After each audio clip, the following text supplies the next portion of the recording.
Članovi skijaškog kluba Bistra i drugu godinu za redom prisjetili su se svog prerano preminulog klubskog kolege i prijatelja, te se njemu u čast spustili sljemenskim zelenim spustom.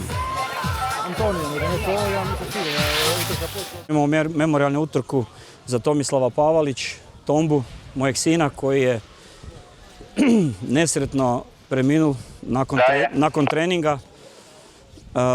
Ovo je sad već druga utrka i nadam se da će zaživjeti i da će svake godine da ćemo se naći ovdje u ovom broju, ne prevelikom, znači nekakva naša tu bliža zajednica Bistra i njegovi dečki iz baze, specijalne jedinice. Ovim putem bih pozdravil, znači zahvalil zapovjedniku antiričke jedinice Lučko, Mati Bilobrku i specijalcima, dečkima koji su radili s njim da uveličaju ovaj događaj svojom prisutnošću i natjecanjem.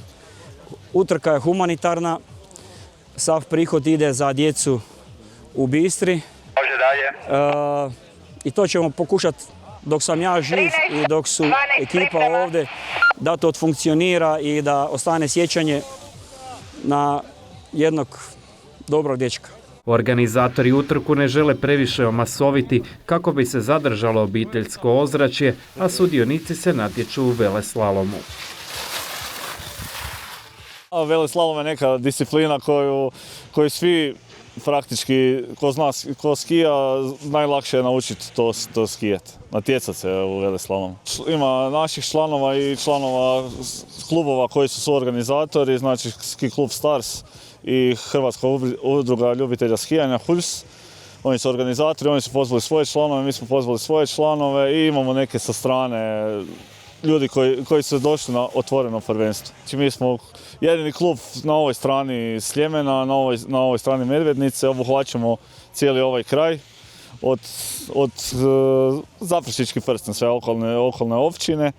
Imamo nekih 120 članova i organiziramo minimalno 2 izleta godišnje i nadamo se da ovo postala tradicija, ova utrka.